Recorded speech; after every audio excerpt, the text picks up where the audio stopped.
이런 걸 모르고 투자를 하면은 커버드콜 투자하다가 배당은 10% 받고 손실도 10% 나서 결국에 제로성 게임이 될 수 있거든. 혹은 배당은 줄어드는데 수익도 감소하는 최악의 경우가 생길 수도 있어. 주가 자체도 51% 올랐는데 동시에 1년에 15% 정도 배당까지 주고 있어. 그러니까 다시 말하면 연기대 수익률이 65%가 훨씬 넘는 거지. 아내가 주식 투자를 물어봤다. 요즘 부쩍 아내가 주식을 많이 물어봐요. 주린이인 아내에게 알려주는 김에 다른 주린이 분들에게도 도움이 되지 않을까 싶어 영상으로 찍어서 올려보려고 합니다. 내가 커버드콜 ETF 설명해 줄게. 일단 개념을 알려주고 나서 쉽게 예시를 들어줄 테니까 잘 들어봐. 커버드콜은 어떤 주식을 일단 보유를 해. 근데 그 주식에 대한 콜옵션을 판매한 특이한 ETF야. 그럼 여기서 콜옵션이 뭐야? 할 수 있잖아. 어떤 주식을 정해진 가격에 살 수 있는 권리를 파는 거야. 그게 콜옵션이거든. 자, 그러면은 만약에 지금 이게 5만 원이야. 여보가 6만 원에 무조건 살 수 있는 콜옵션을 샀어. 그러면은 나중에 주가가 올랐어. 10만 원이 됐다 쳐봐. 그럼 어떻게 할 거야? 콜옵션 권리를 행사할 거야? 안 할 거야?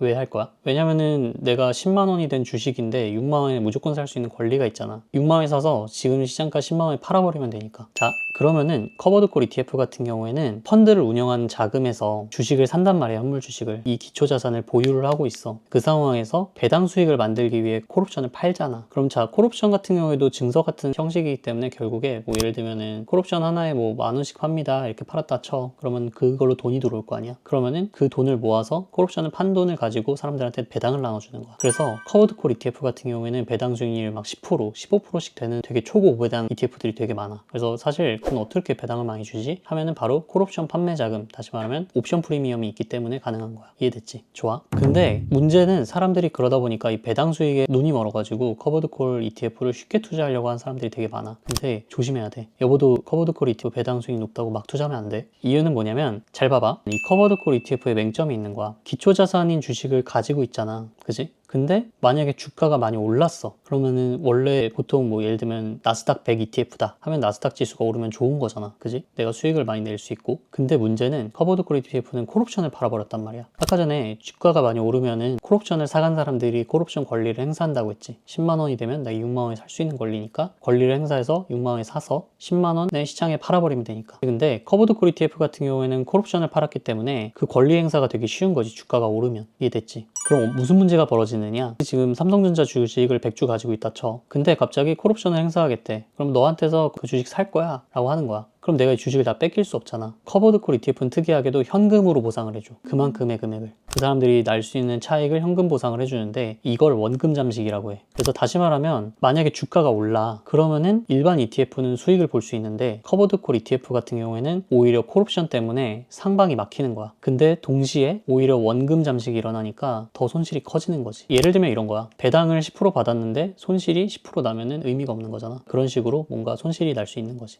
그래서 커버드콜 같은 경우에는 그럼 하락할 땐 또 문제가 없냐? 그것도 문제야. 왜냐면 사실 주가가 하락하면은 배당을 많이 받아봤자 어차피 자산 손실이 또 일어나잖아. 그렇기 때문에 사실 그것도 좋은 경우는 아닌 거지. 커버드콜 ETF에서 수익을 잘 보려면은 주가가 횡보하는 게 좋다. 예를 들면은 이런 건 괜찮아. 만약에 2% 정도 하락했어. 그러면은 하락했기 때문에 콜옵션이 행사되지 않잖아. 원금 잠식이 없다 보니까 이거는 괜찮아. 근데 예를 들면은 배당 수익률은 10%인데 주가가 2%밖에 안 떨어졌어. 그럼 8%나 먹었잖아. 이거는 괜찮아. 그래서 사실은 변동성이 되게 적다. 그러니까 위로 올라가든 밑으로 내려가든 변동성이 적은 주식이면은 커버드콜 투자가 괜찮아. 난 그렇게 생각해. 근데 물론 커버드콜이 무조건 나쁘냐? 그건 또 아니야. 왜냐면은 요즘 시대에 좀 들어오면서 이런 커버드콜의 단점을 좀 보완한 2세대 상품들이 되게 많이 나오고 있거든. 혹시 OTM이나 데일리 옵션 이런 거 못 들어봤지? 주린이들은 좀 어려울 것 같아. 자, 먼저 데일리 옵션을 얘기를 해주면 만기가 하루 남은 초단기 옵션을 매일매일 판다는 거야. 그러니까 예전에 있었던 커버드콜 ETF 같은 경우에는 한 달짜리 옵션 계약을 맺었거든. 그러면 한 달 내내 이 변동성 리스크에 노출되는 거야. 말했듯이 주가가 떨어지든 너무 많이 오르든 커버드콜 ETF는 손실을 보잖아. 근데 이런 변동성 리스크에 취약하지 않게 그냥 매일매일 초단기 옵션으로 매매를 하는 거지. 이때는 이제 하루하루 유연하게 대응하면서 매일 소액의 옵션 프리미엄을 먹을 수 있기 때문에 장점이 좀 있어.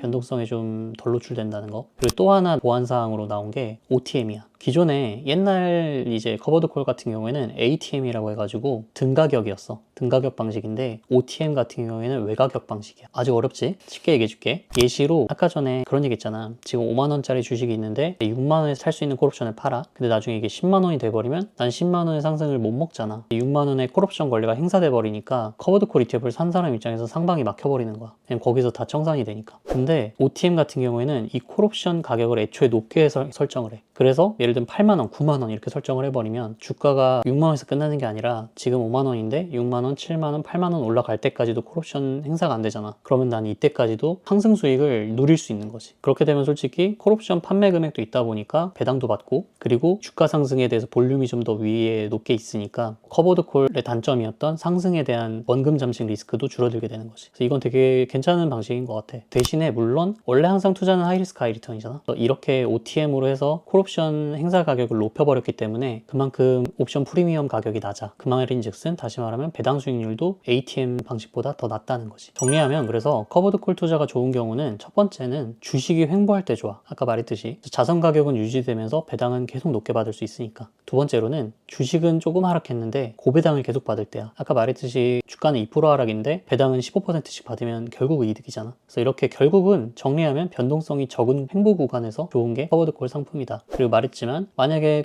초고배당까지 바라진 않아 내가. 근데 일정한 고배당을 내가 어느 정도 받으면서 그래도 주가 상승도 좀 기대해 볼 수 있다. 그러고 싶다라고 한다면 OTM 커버드 콜에 투자하는 게 좋아. 그리고 투자 리스크가 난 좀 커도 돼. 난 하이리스크 하이리턴을 추구해. 이렇게 한다면 나는 이 주식이 주가가 횡보한다고 생각해. 변동성 크지 않게 계속 간다고 생각한다. 그러면서 초고배당을 노리겠다라고 한다면 일반적인 커버드 콜 ETF에 투자하는 게 좋아. 말했듯이 요즘에 데일리 커버드 콜도 있기 때문에 그런 걸로도 리스크를 좀 줄일 수 있다는 거. 이런 걸 모르고 투자를 하면은 커버드 콜 투자하다가 배당은 10% 받고 손실도 10% 나서 결국에 제로성 게임이 될 수 있거든. 혹은 배당은 줄어드는데 수익도 감소하는 최악의 경우가 생길 수도 있어. 그래서 잘 알고 투자하는 게 좋다고 생각해. 만약에 주린이 분들이 이 커버드 콜 ETF가 담고 있는 기초 자산에 대해서 이 주가 방향이 어떻게 될지 계산을 하기 어렵다라던가, 혹은 이 커버드 콜 ETF마다의 특성을 판별하기 너무 어렵다라고 한다면 투자를 조금 안 하는 게 방법이 될 수 있다고 생각해. 섣불리 투자하는 것보다는. 근데 내가 커버드 콜 중에도 요즘에 2세대 커버드 콜들이 많이 나왔다고 했잖아. 커버드 콜 정말 다양한데 하나의 예를 들어볼게. 타이거 미국 나스닥 100 타겟 데일리 커버드 콜 ETF라는 게 있어. 이름 되게 길지. 이거는 보유 주식의 10%에서 15% 정도만 콜옵션을 걸어. 적지. 나머지 그러니까 거의 90%에서 85%는 주식을 그냥 들고 있는 거야. 현물 주식을. 다시 말하면 옵션 매도 비중이 되게 적잖아. 이 옵션 매도 비중이 낮으니까 나스닥 지수 상승의 수혜를 크게 받을 수 있어. 그리고 데일리라는 말이 들어있듯이 초단기 옵션으로 매도를 해서 변동성 리스크를 어느 정도 많이 흡수했어. 그리고 연간 수익률이 실제로 한 51% 정도 되거든. 지난 1년 동안. 주가 자체도 51% 올랐는데 동시에 1년에 15% 정도 배당까지 주고 있어. 그러니까 다시 말하면 연기대 수익률이 65%가 훨씬 넘는 거지. 이렇게 커버드 콜 ETF에도 상품이 되게 다양하게 존재하거든. 그래서 내가 보는 시장 전략에 따라서 잘만 고르면 이렇게 훌륭한 수익도 충분히 노려볼 수 있어. 무조건 나쁘다, 무조건 좋다 이렇게 보진 않았으면 좋겠고, 만약에 궁금하면 다음에 커버드 콜 ETF 중에도 괜찮은 거 있으면 내가 좀 정리해서 소개해줄게.